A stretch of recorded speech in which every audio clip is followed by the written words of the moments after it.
দর্শক, শেখ হাসিনার মামলার রায়ের তারিখ 17 নভেম্বর ঘোষণা করেছেন আদালত। এ নিয়ে রাজধানীর নিরাপত্তা সহ সার্বিক অবস্থা জানাতে যোগ দিচ্ছেন আমাদের সহকর্মীরা। শুরুতে যাচ্ছে মাসুদুল লাবনীর কাছে, তিনি আমাদেরকে জানাবেন আইন শৃঙ্খলা পরিস্থিতির অবস্থা। নাফিসা, সকাল থেকে যদি আইন শৃঙ্খলা পরিস্থিতির কথা বলি তাহলে একই রকম চিত্র এবং রাজধানীর বিভিন্ন পয়েন্টে কিন্তু আমরা দেখেছি যে চেকপোস্ট বাড়ানো হয়েছে এবং কিছুক্ষণ আগেই যে রায়ের তারিখটি অর্থাৎ শেখ হাসিনার যে গণহত্যা, সেই গণহত্যা মামলার রায়ের তারিখের দিন ঘোষণার আজকে পূর্ব নির্ধারিত তারিখ ছিল। আর এই তারিখটি ঘিরেই কার্যক্রম নিষিদ্ধ আওয়ামী লীগ লকডাউন কর্মসূচি ঘোষণা করেছিলেন। তো সব উৎকণ্ঠা উদ্বেগের অবসান হয়েছে আসলে, এবং সেই যে কাঙ্ক্ষিত তারিখ, সেই তারিখটি কিছুক্ষণ আগে ঘোষণা করা হয়েছে এবং সেই তারিখকে কেন্দ্র করেই আসলে এবং যে লকডাউন দেওয়া হয়েছে সেই লকডাউনে যেন কোনো ধরনের কোনো অনাকাঙ্ক্ষিত পরিস্থিতির সৃষ্টি না হয়, যার কারণে পুরো ঢাকায় আসলে নিরাপত্তার চাদরে ঢেকে ফেলা হয়েছে এবং পুলিশ সদস্য থেকে শুরু করে র্যাব, সেনাবাহিনীর সদস্যরা পুরো ঢাকাতে বিভিন্ন পয়েন্টে আমরা দেখেছি সকাল থেকে টহল দিচ্ছিল এবং এখন পর্যন্ত কোনো অনাকাঙ্ক্ষিত পরিস্থিতি সৃষ্টি হয়নি, যার কারণে পুলিশ বলছে যে তারা এখনও সর্বোচ্চ সতর্ক অবস্থানে আছে যেন কোনো ধরনের কোনো অপ্রীতিকর ঘটনা না ঘটে। এবং সাধারণ মানুষজনও কিন্তু চলাচল, আজকে যেহেতু বৃহস্পতিবার শেষ সপ্তাহের শেষ কর্মদিবস, সেক্ষেত্রে সাধারণ মানুষের চলাচল বা গণপরিবহনের সংখ্যা অন্যান্য দিনের থেকে কিছুটা কম। সব কিছু মিলিয়ে সার্বিকভাবে আইনশৃঙ্খলা পরিস্থিতি ভালো আছে এবং সর্বোচ্চ সতর্ক অবস্থায় আছে পুলিশ, এবং এখনও পর্যন্ত পরিস্থিতি যদিও ভালো আছে এবং আইনশৃঙ্খলা বাহিনীর সদস্যরা বলছেন পরিস্থিতি যেন কোনো ধরনের অবনতি না ঘটে সেই বিষয়েও কিন্তু তারা সতর্ক অবস্থানে আছেন। তো নাফিসা, আমাদের আরেকজন সহকর্মী আছেন তাওহিদ, তার কাছে যাব।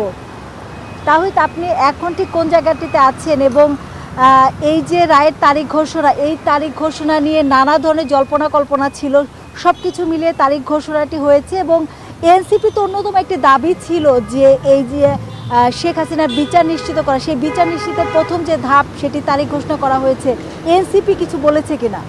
মাসুদুল লাবনী, আপনাকে আমি এখন বাংলা মোটর এনসিপি কার্যালয়ে আছি।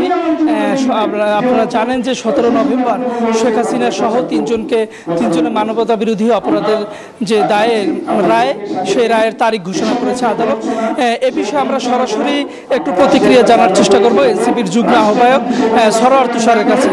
সরোয়ার তুষার, আপনার কাছে জানতে চাই, আপনারা বিচার রায় নিয়ে অনেক শঙ্কিত ছিলেন, অনেক কথা বলেছেন বিচার হবে কিনা, কিন্তু এখন কবে বিচারটির রায় ঘোষণা হবে তার একটি তারিখ নির্ধারণ করেছেন আদালত।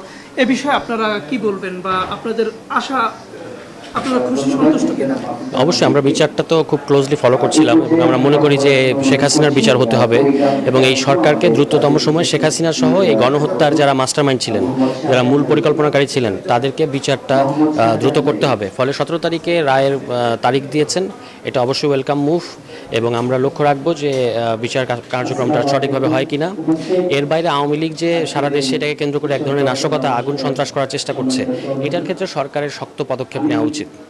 আপনারা যেটি শঙ্কা করছিলেন যে এই অন্তর্বর্তী সরকার ব্যর্থ, তারা বিচার কার্যক্রমে এগিয়ে নিতে পারছে না, 1-1.5 বছরের মাথায় রায় দিচ্ছে না, সেটা কি আপনাদের কেটে গেছে? আপনারা এখন কতটা আশাবাদী? শেখ হাসিনার বিচার হবে এটা আমরা সবসময় মনে করেছি যে বিচার হবে। এখন সরকারের উচিত আন্তর্জাতিকভাবে শেখ হাসিনাকে কিভাবে বাংলাদেশে ফেরত এনে বিচারের মুখোমুখি করা যায়, সেজন্য আন্তর্জাতিকভাবে জাতিসংঘের সহযোগিতায় ভারতের সাথে ব্যাপারে ভারতের সাথে যেহেতু আমাদের একটা দ্বিপাক্ষিক চুক্তি আছে বন্দি বিনিময়ের, ফলে সেই দিকের একটা কূটনীতির পরিচালনা করা উচিত।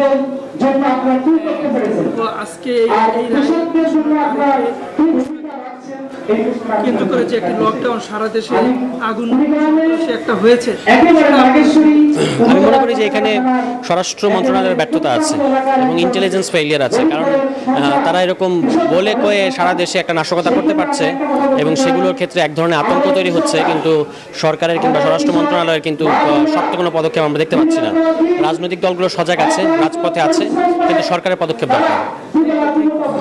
আপনারা শুনছিলেন যে তারা এই যে রায়ের 3 তারিখ ঘোষণা করেছে, এটা থেকে তারা সাধুবাদ জানিয়েছেন, স্বাগত জানিয়েছেন। এছাড়া আজকে গতকাল রাতে যে সারা দেশে বাসে আগুন দেওয়া হয়েছে, ককটেল বিস্ফোরণ করেছে, এটা তারা স্বরাষ্ট্র মন্ত্রণালয়ের ব্যর্থতা দেখছেন।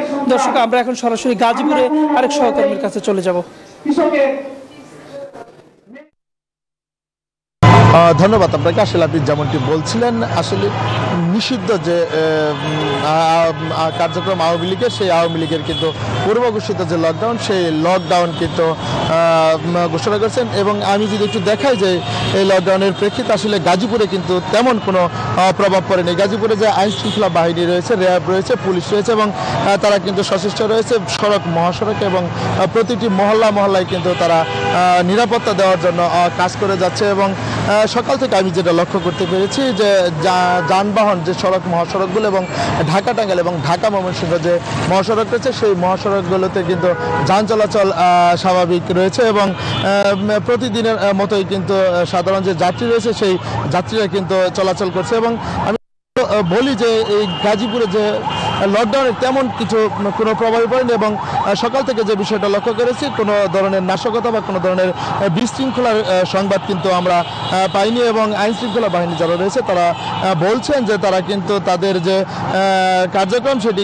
বা সাধারণ যে মানুষকে নিরাপত্তা দেওয়ার যে কার্যক্রম, সেটি কিন্তু তারা চালিয়ে যাচ্ছে এবং তাদের এই কার্যক্রম কিন্তু অব্যাহত থাকবে, এমনটি কিন্তু তারা জানিয়েছে। এবং গাজীপুরে কিন্তু প্রতিটা সড়ক এবং যে সড়ক মহাসড়ক রয়েছে, সেই মহাসড়ক কিন্তু আসলে যে নিরাপত্তার চাদর, সেই নিরাপত্তার চাদরে কিন্তু ঢেকে দেওয়া হয়েছে। এবং এরই কোনো প্রভাব কিন্তু আসলে গাজীপুরে পড়েনি এবং গাজীপুরে কোনো ধরনের কোনো বিশৃঙ্খলার সৃষ্টি হয়নি। আমি যদি একটু জানিয়ে রাখি যে গতকাল যে 3টি বাসে আগুন দিয়েছিলেন দুর্বৃত্তরা, এছাড়া কিন্তু গাজীপুরে তেমন কোনো প্রভাব পড়েনি। এবং আইন শৃঙ্খলা বাহিনী কিন্তু তারা সচেষ্ট রয়েছে এবং তারা কিন্তু তাদের যে কার্যক্রম বা যে সাধারণ মানুষকে যে নিরাপত্তা দেওয়ার যে বিষয়টি, সেই বিষয়টি কিন্তু তারা মাথায় রেখে তারা কিন্তু তাদের কার্যক্রম চালিয়ে যাচ্ছে এবং তারা তাদের কার্যক্রম কিন্তু অব্যাহত রাখবে বলবে জানিয়েছেন। তো এই ছিল আমার কাছে গাজীপুর থেকে সর্বশেষ সংবাদ। আমি ফিরে যাচ্ছি নারায়ণগঞ্জে সুমনের কাছে। সুমন, আমরা এখন রয়েছি ঢাকার প্রবেশদ্বার নারায়ণগঞ্জের সাইনবোর্ড এলাকায়, যেখান দিয়ে আসলে ঢাকা চট্টগ্রাম এবং ঢাকা সিলেট মহাসড়ক, দেশের অন্যতম দুটি বৃহৎ মহাসড়ক কিন্তু এই নারায়ণগঞ্জের উপর দিয়ে গিয়েছে। এবং এই এলাকা দিয়ে কিন্তু দেশের 35টি জেলায় এই যানবাহন চলাচল করে থাকে। আপনাদেরকে আমরা দেখাতে চাই, এখান থেকে কিন্তু সকাল থেকে কিন্তু এখানে আইন শৃঙ্খলা বাহিনী এখানে তারা সতর্ক অবস্থানে রয়েছেন। আপনারা দেখতে পাচ্ছেন এখানে সকাল থেকে কিন্তু র্যাবের টহল টিমের পাশাপাশি তারা এখানে সতর্ক অবস্থান রয়েছেন। বিজিবি, র্যাব, পুলিশ সহ বিভিন্ন আইন শৃঙ্খলা বাহিনী কিন্তু এখানে সকাল থেকেই সতর্ক অবস্থানে ছিল। পাশাপাশি এখানে আপনাদেরকে আমরা দেখাতে চাই, এখানে ফ্যাসিবাদ বিরোধী যেসব সংগঠনগুলো রয়েছে, বিশেষ করে বিভিন্ন রাজনৈতিক দল যারা বিএনপি এবং জামাত সহ এনসিপি, ইসলামী আন্দোলন সহ বিভিন্ন যে রাজনৈতিক দলগুলো রয়েছে, তারাও কিন্তু এখানে সতর্ক অবস্থান রয়েছে। তারা এই লকডাউনের বিরুদ্ধে তারা নানা ধরনের স্লোগান দিচ্ছেন। আপনাদেরকে দেখাচ্ছে এখানে কিন্তু সকাল থেকে কিন্তু বিভিন্ন ধরনের যানবাহন মহাসড়কগুলোতে নির্বিঘ্নে চলাচল করছে। গত 24 ঘন্টায় কিন্তু নারায়ণগঞ্জে আমরা কোনো ধরনের নাশকতার সংবাদ পাইনি। আইনশৃঙ্খলা বাহিনী আমাদেরকে জানিয়েছেন গত 2 দিনের ব্যবধানে নারায়ণগঞ্জ জেলার বিভিন্ন স্থান থেকে কিন্তু প্রায় 29 জন আওয়ামী লীগের নেতাকর্মীদেরকে গ্রেপ্তার করা হয়েছে, যারা বিভিন্ন স্থানে কিন্তু নাশকতার চেষ্টা করা হয়েছিল, তাদেরকে আইনশৃঙ্খলা বাহিনী গ্রেপ্তার করছে। এবং গতকালকে রাত থেকে কিন্তু বিভিন্ন রাজনৈতিক দলের নেতাকর্মীরা কিন্তু বিভিন্ন স্থানে আইন শৃঙ্খলা বাহিনীর পাশাপাশিও তারা টহল দিয়েছে। এবং আপনারা দেখতে পাচ্ছেন মহাসড়কে কিন্তু নির্বিঘ্নে যানবাহন চলাচল করছে, যদিও অন্যান্য দিনের তুলনায় যানবাহন কিছুটা কম, তারপরেও নারায়ণগঞ্জ কিন্তু গত 24 ঘন্টার মধ্যে কোনো ধরনের নাশকতার ঘটনা ঘটেনি। এবং এখানে কিন্তু বিজিবি, র্যাব এবং পুলিশ সহ বিভিন্ন ধরনের যেসব আইন শৃঙ্খলা বাহিনী রয়েছে, তাদের টহল টিমের পাশাপাশি বিভিন্ন ধরনের চেকপোস্ট বসানো হয়েছিল। এবং এখানে সাদা পোশাকেও কিন্তু বিভিন্ন ধরনের পুলিশ যারা রয়েছে, আইন শৃঙ্খলা বাহিনীর সদস্যরা রয়েছে, তারা এখানে বিভিন্ন জায়গায় তারা টহল দিয়ে যাচ্ছেন। গত 24 ঘন্টার ব্যবধানে বিভিন্ন স্থানে আমরা দেখতে পেয়েছি যে এখানে যে আইন শৃঙ্খলা বাহিনী তারা সতর্ক অবস্থান রয়েছেন। এবং পাশাপাশি এই যে নারায়ণগঞ্জ যের উপর দিয়ে যে 2টি মহাসড়ক গিয়েছে, সেই মহাসড়কের বিভিন্ন স্থানে কিন্তু চেকপোস্ট বসিয়ে বিভিন্ন ধরনের যানবাহনগুলো, বিশেষ করে যে মোটরসাইকেলগুলোর মাধ্যমে কিন্তু বিভিন্ন স্থানে আমরা দেখেছি যে তারা নাশকতার ঘটনা ঘটায়। আমরা দেখতে পাচ্ছি যে বিভিন্ন জায়গায় কিন্তু যে আইন শৃঙ্খলা বাহিনীর সতর্ক অবস্থানে রয়েছে। এই ছিল নারায়ণগঞ্জ থেকে সর্বশেষ। আমরা এখন চলে যাব রংপুরে, আমাদের আরেক সহকর্মী রয়েছেন মানিক। আমরা এখন মানিকের কাছে জানতে চাবো যে এই লকডাউন কর্মসূচিকে ঘিরে রংপুরের কি অবস্থা এবং সেখানে আইন শৃঙ্খলা বাহিনী তারা কি করছেন, তাদের কি অবস্থা রয়েছে।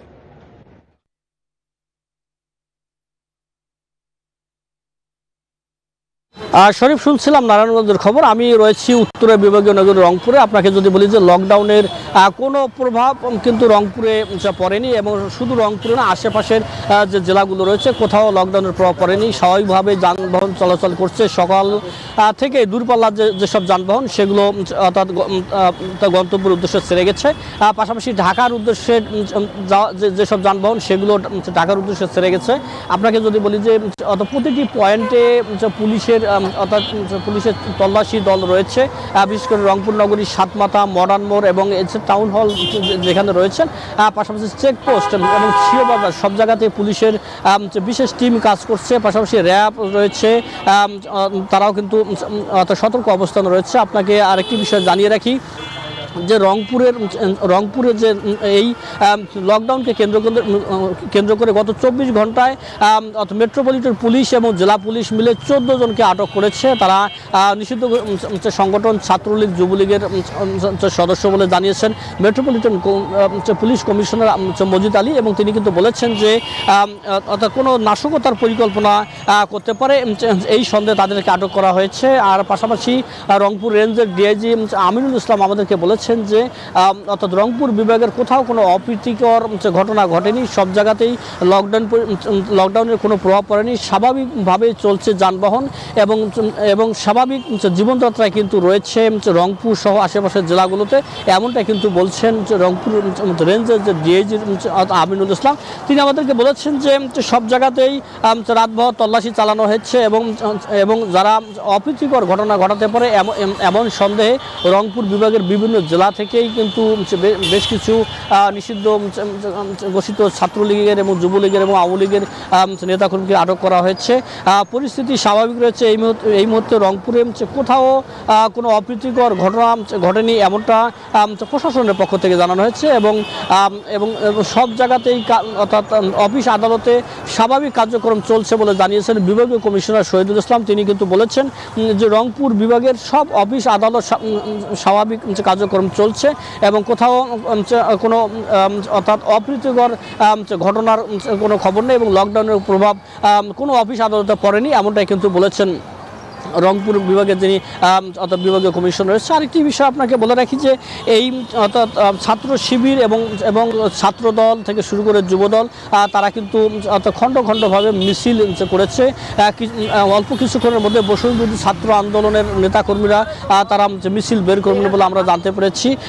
অর্থাৎ বিভিন্ন দল, বিশেষ করে এনসিপি, বিএনপি এবং জামাত যেসব দল রয়েছে সেই দলের নেতাকর্মীরাও কিন্তু সতর্ক অবস্থানে রয়েছে বলে আমাদেরকে জানিয়েছেন। আমরা কথা বলেছি রংপুর মহানগর বিএনপির সদস্য সচিব অ্যাডভোকেট মাহফুজ নবী ডন। তিনি বলেছেন যে ছাত্রদল, যুবদল, স্বেচ্ছাসেবক দল সকলকেই সতর্ক অবস্থানে থাকার নির্দেশনা দেওয়া রয়েছে। যেখানেই অর্থাৎ আওয়ামী লীগের এবং তার অঙ্গ সংগঠনের নেতাকর্মীরা বের হবেন সেখানেই তাদেরকে পাকড়াও করা হবে, তাদের প্রতিরোধ গড়ে তোলা হবে, এমনটাই কিন্তু বলেছেন বিএনপির এই শীর্ষ নেতা। আরেকটি বিষয় বলে রাখি যে এনসিপির আক্তার হোসেন গত রাতে কিন্তু রংপুরে বলেছেন যে এই বাংলার মাটিতে আর কখনোই তারা আওয়ামী লীগকে ফিরতে দেবেন না, এমনটাই কিন্তু আক্তার হোসেন গত রাতে তিনি বলেছেন। সব মিলে অর্থাৎ রংপুর বিভাগের পরিবেশ অত্যন্ত শান্ত রয়েছে, স্বাভাবিক রয়েছে, যান চলাচল স্বাভাবিক রয়েছে, জীবনযাত্রার মান কিন্তু স্বাভাবিক রয়েছে। এই ছিল আমার কাছে রংপুর থেকে সর্বশেষ খবর। ফিরছি স্টুডিওতে। মানিক, আপনাকে ধন্যবাদ। এক্সট্রিম মশার কয়েল প্ল্যান্ট ফাইবার দিয়ে তৈরি, তাই সহজে ভাঙে না, সুগন্ধিযুক্ত ও নিরবিচ্ছিন্নভাবে জ্বলে। ডেঙ্গু, চিকুনগুনিয়া বাহি সহ যে কোনো মশার বিরুদ্ধে দেয় এক্সট্রিম সুরক্ষা।